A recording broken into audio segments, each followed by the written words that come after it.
मैंने श्रीमद् भगवद गीता तब तक नहीं पढ़ी थी जब तक मुझे ये ज्ञान नहीं हुआ कि हम सब आत्माएं हैं और ये जिंदगी हम आत्माओं के लिए एक इम्तिहान है अपने अंदर से अपने सबसे अच्छे रूप को बाहर निकालने का।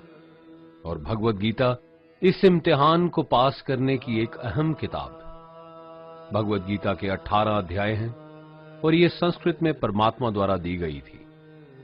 समय के साथ संस्कृत भाषा रोजमर्रा की जिंदगी से निकल गई और ये ज्ञान मनुष्य से दूर हो गया।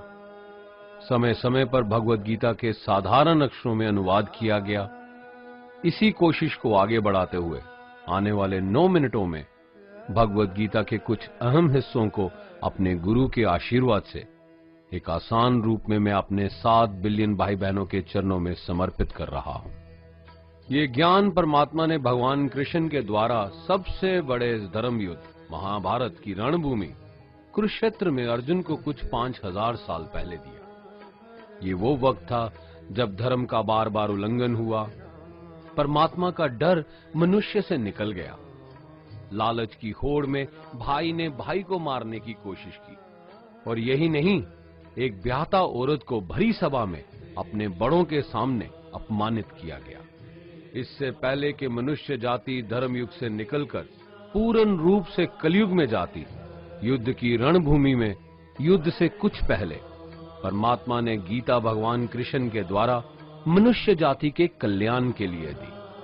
ऐसे ही जैसे कभी तुरा मोसेस को, गॉस्पेल जीसस को और कुरान प्रॉफिट मोहम्मद को दी। गीता, बाइबल, कुरान, तुरा, गुरु ग्रंथ साहिब परमात्मा द्वारा दी गई किताबें हैं जो किसी एक धर्म के लिए नहीं बल्कि पूरी मनुष्य जाति के लिए है, पूरी इंसानियत के लिए है, सब आत्माओं के लिए है। क्योंकि ये आत्मा को परमात्मा के बारे में, उसकी सृष्टि के बारे में और सबसे अहम ये उन कायदों के बारे में समझाती है जिनका आत्मा को मनुष्य के रूप में हर हाल में पालन करना होगा, रक्षा करनी होगी। और इन्हीं कायदों की बुनियाद पे एक आत्मा को शरीर त्यागने के बाद परखा जाएगा और इस परीक्षा से पास होने पे हमेशा के लिए इस जन्म और मृत्यु से मुक्ति मिलेगी। परमात्मा भगवद गीता में कहते हैं कि मैं ही सबकी शुरुआत हूं, मैं शुरू से भी पहले था और सब खत्म होने के बाद भी रहूंगा। सब मुझ में है और मैं सब में हूं। जो भी तुम छू सकते हो, देख सकते हो, चख सकते हो या सुन सकते हो, वो सब मैं हूं। ये नदियां, पहाड़, सूरज, ग्रहण, चांद, सितारे सब मैंने बनाए हैं। मैंने ही भगवान, शैतान, राक्षस और इंसान बनाए। मैं सर्वव्यापी हूं, सब में रहता हूं, सब में मैं हूं, मैं ही हूं।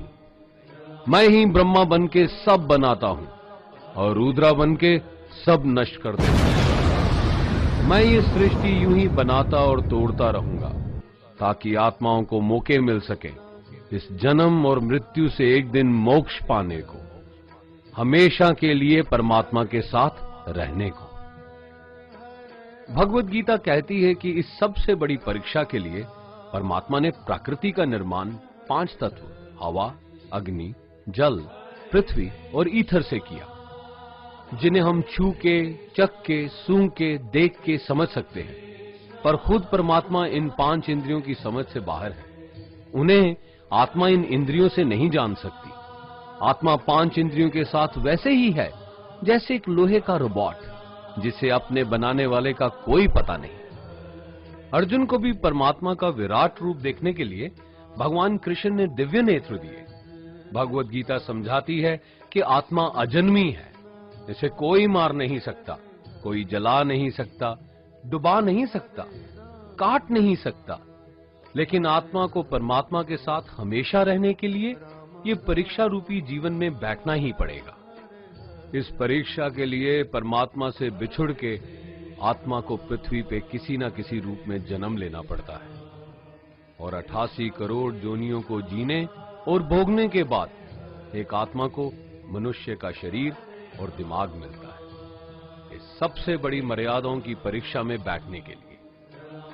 हर मनुष्य को इस पूरी परीक्षा के दौरान तरह तरह की अच्छी और बुरी भावनाओं के चक्रव्यूह में अपने ही भाई बहन या मित्रों के साथ डाला जाता है, जिसमें हर आत्मा को अपने अंदर के तामसिक और राजसिक अवगुणों से निकल के सात्विक जीवन में प्रवेश करने के मौके मिलते हैं। हमारे तामसिक गुण वो हैं जो हमारे अंदर हीन भावना पैदा करके हमें खुद को उदास और नुकसान पहुंचाते हैं, और हमारे राजसिक गुण हमें ईर्ष्यालु और लोभी बना के दूसरों के प्रति नुकसान पहुंचा सकते हैं। इस परीक्षा के दौरान हर आत्मा को तामसिक और राजसिक गुणों को खत्म करके अपने सात्विक गुणों से परिचित होना पड़ेगा।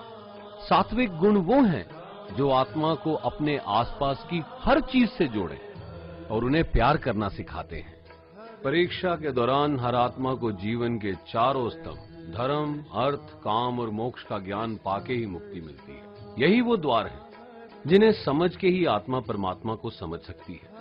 पहला द्वार धर्म का है और शेर इसका प्रतीक है। धर्म वही है जो गीता में लिखा हुआ है, वेदों में लिखा हुआ है, गुरु ग्रंथ साहिब, बाइबल या कुरान में लिखा है। धर्म वही है जो धारण किया हुआ है, जिसे आपका दिल मानता है, जैसे झूठ नहीं बोलना, चोरी नहीं करना, भगवान का निरादर नहीं करना, दूसरों को नुकसान नहीं देना, यही सब धर्म है। और हर आत्मा को अपने जीवन काल में हर समय धर्म का पालन करना होगा और उसकी रक्षा करनी होगी। दूसरा द्वार अर्थ का है और घोड़ा इसका प्रतीक है। हर आत्मा अपने हर जीवन काल में अपने पृथ्वी पे होने का अर्थ या मूल कारण समझेगी।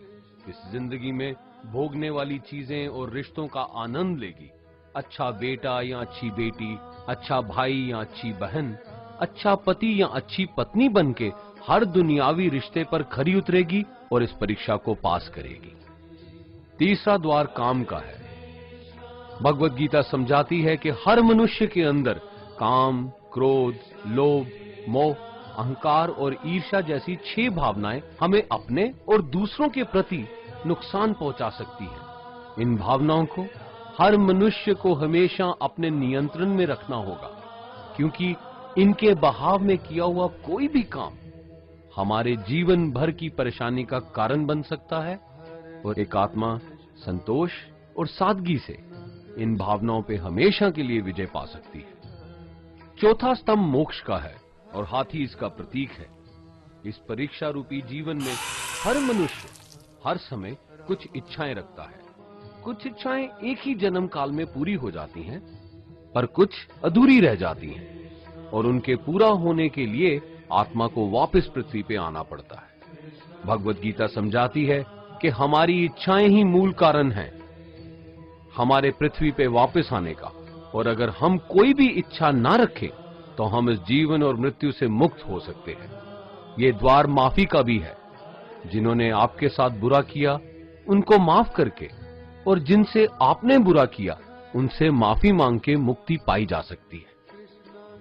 जब तक आत्मा इन चारों दरवाजों धर्म, अर्थ, काम और मोक्ष को समझ नहीं लेती, तब तक आत्मा को बार बार इस मनुष्य रूप में आना ही पड़ेगा। परीक्षा का समय खत्म होते ही आत्मा शरीर और अन्य सब वस्तुओं का त्याग कर देती है। जो भी संसार में रहकर बनाया वो अब किसी और का होगा, और आत्मा अपने कर्मों के फैसले के लिए चली जाती है। आत्मा के अच्छे बुरे कर्मों का हिसाब होता है। अपने अच्छे कर्मों के लिए आत्मा कुछ वक्त के लिए स्वर्ग और दुष्कर्मों के लिए नरक पे चले जाती है। नरक में आत्मा को अपने पापों के अनुकूल सजाएं मिलती हैं, पर सजा खत्म होने के बाद आत्मा को फिर से एक नया शरीर और नया दिमाग मिलता है इस परीक्षा में फिर से बैठने के लिए। और हर परीक्षा में वही सब फिर दोहराया जाएगा, जिंदगी के 4 स्तंभ धर्म, अर्थ, काम और मोक्ष को समझने के लिए। हर जन्म में अपने कई जन्मों के कर्मों के हिसाब से हर आत्मा को कभी अच्छे और कभी बुरे हालातों से जाना पड़ता है। लेकिन जब तक आत्मा परमात्मा के साथ योग को नहीं समझ लेती, वो मुक्ति नहीं पा सकती। भगवत गीता समझाती है कि मनुष्य अपने शरीर, दिमाग या दिल से भगवान को पा सकता है। शरीर द्वारा किए कर्मों के माध्यम से परमात्मा को पाने को कर्म योग कहते हैं। ऐसे कर्म जो परमात्मा की इच्छा से हों और दूसरों के कल्याण के लिए हों। वाल्मीकि ने रामायण लिख के श्रवण ने अपने माता पिता की सेवा और उन्हें चार धाम की यात्रा करवा के, मदर टेरेसा ने अपने प्यार और सेवा के माध्यम से, और मैडम क्यूरी ने वैज्ञानिक खोज में अपने जीवन का बलिदान देके अपने कर्मों द्वारा परमात्मा को पाया। भगवत गीता समझाती है कि एक आत्मा दिमाग से भी परमात्मा के साथ योग लगा सकती है। इसे राजा योग कहते हैं, क्योंकि दिमाग या मस्तिष्क सब इंद्रियों का राजा है। एक मनुष्य अपनी आस्था, सांस प्रणाली, आसन, अभ्यास, साधना और तपस्या से परमात्मा को इस योग के रास्ते पा लेता है। इस योग को समझने के लिए हमें अपने अंदर की एनर्जीज यानी चक्रा और कुंडालिनी को समझना पड़ेगा। आत्मा मस्तिष्क से मेडिटेशन या ध्यान लगा के परमात्मा के साथ योग लगा सकती है। शंकराचार्य, स्वामी परमहंस, स्वामी विवेकानंद और उनके जैसे कई योगी इस योग के रास्ते परमात्मा के साथ संधि लगा पाए। परमात्मा भगवत गीता में कहते हैं कि अगर किसी आत्मा को धर्म ना भी समझ आए, योग ना भी समझ आए, पर अगर वो मेरी शरण में आ जाए तो मैं उसके सारे पाप माफ कर देता हूं। परमात्मा को ऐसी दिल की गहराइयों से पुकार के पाने को भक्ति योग कहते हैं। चैतन्य महाप्रभु, मीराबाई और भगवान हनुमान इस योग के सबसे बड़े उदाहरण हैं। लेकिन कभी आत्मा अपने होने का मूल कारण भूल के धर्म का उल्लंघन करे या पाप के रास्ते पे निकल जाए तो उसे ठीक करने के लिए परमात्मा खुद किसी रूप में पृथ्वी पे जन्म लेते हैं।